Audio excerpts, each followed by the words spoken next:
সপ্তম শ্রেণীর তৃতীয় পর্যায়ক্রমিক মূল্যায়ন 2025-এ ইতিহাস বিষয়ের একটি প্রশ্নপত্র রয়েছে, দেখে নাও। তোমাদের ফুল মার্কস পূর্ণমান হচ্ছে 70, সময় থাকবে 2 ঘন্টা 30 মিনিট। একের দাগে তোমাদের রয়েছে এমসিকিউ টাইপ প্রশ্ন, এখানে মোট 14টি করতে হবে, এক করে মোট 14 নাম্বার।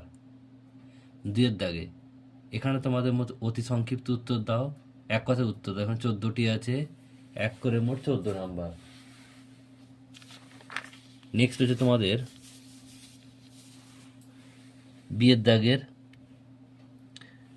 বি ডি এগুলো রয়েছে, ওর মধ্যেই পড়ে। এরপর তোমাদের 3-এর দাগের 2-3টি বাক্য উত্তর দাও, যে কোনো 6টি, 2 করে মোট 6 দুগুণে 12 নাম্বার।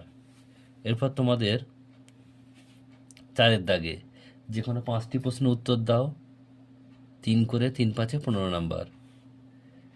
5-এর দাগে যে 8-10টি বাক্য উত্তর দাও, যে কোনো 3টি, 5 করে 3 5-এ 15 নাম্বার।